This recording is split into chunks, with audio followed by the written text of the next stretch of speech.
back. Okay, this is about the CHAZ, and then this is the last time I'm probably going to talk about the CHAZ again.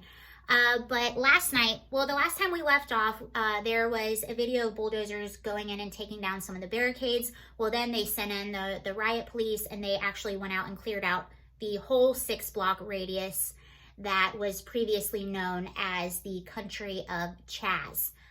We are not sure about the refugee status of the people that had to leave. Maybe they can claim asylum or some kind of refugee program where we can rehouse these people for their country falling. But CHAZ has been officially cleared out. I know there were protesters there last night, but I think they were able to control the situation. I bring that up because something interesting happened yesterday, and I've been seeing this really bad since even before the protests, since COVID, just in general. There seems to be a huge disconnect with politicians and reality.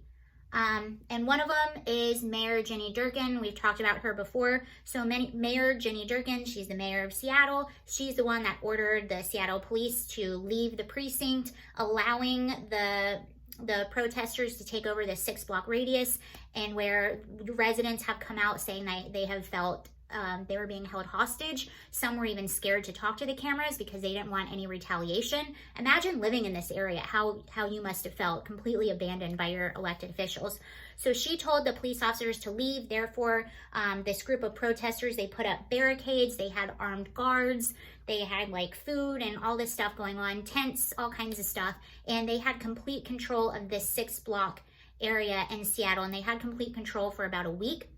Since this started, reports of robberies, rapes, extortion, all kinds of things going on in this place. The entire time, Mayor Jenny Durkan seemed to ignore all these accounts, even though the chief of police was confirming that this was happening. Their response time to people in the CHAZ was, I think, 3 times the normal response times. There were several incidents, there were several shootings, and each time there was a shooting, cops had trouble even getting to the victims because protesters were not allowing them in. So they weren't able to do proper investigations. Scenes were tampered with. It was just an incredible mess. 2 boys died, one 19, one 16. A 14-year-old was injured. Last night, the father of the 19-year-old that was injured, the 19-year-old that was killed, and I believe he was killed about a week or 2 weeks ago. He was killed. His father was on his father was on Hannity last night. I apologize.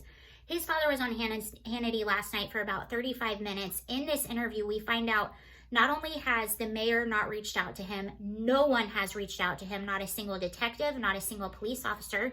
He found out that his son died by a friend. He went to the hospital. No one could give him any information. They said he wasn't even able to identify the body. And again, no one even told them if there's an investigation going on right now. He did not even know that paramedics were blocked from going to his son for a while because protesters were not letting cops in to clear the area. He did not even know this. This all came about on Hannity.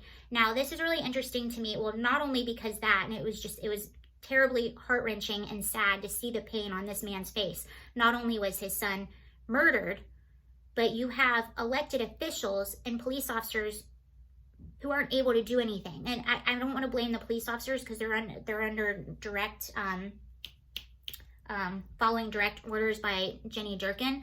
But you have these officials that had just completely abandoned this area, and because of that, 2 people are killed. 1 was seriously injured. I believe others were injured too. I'm not sure the exact numbers. So this was going on last night on Hannity. He was on for about 35 minutes. You can find it online. I highly encourage you to watch it.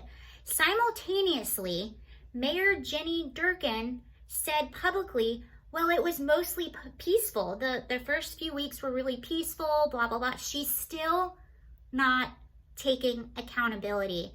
And I can't imagine how angering that must feel to the parents of these victims, or for the residents that have lived in this area and have had to suffer for weeks now. So that's what's going on. It's really angering too because Donald Trump early on offered to send in the National Guard. Jenny declined, maintaining that this was safe and everything was A-okay. Meanwhile, residents, the police chief are completely disagreeing with everything that she says. So that's the update on CHAZ. It's gone, it's done. The father of the 19-year-old was on Hannity last night. Mayor Ginny Durkin still doesn't seem like she's taking full accountability. She has to be absolutely humiliated. The police are right now working on cleaning out the area. They're working on going back into the precinct, so hopefully they'll be there soon. That's the update on CHAZ. Hopefully that's the last we hear about CHAZ. I know some residents and small businesses are filing a lawsuit, but I think we're going to be hearing a lot more of what's kind of going on behind the scenes and how this all plays out within the next few weeks. That's it. Okay, bye.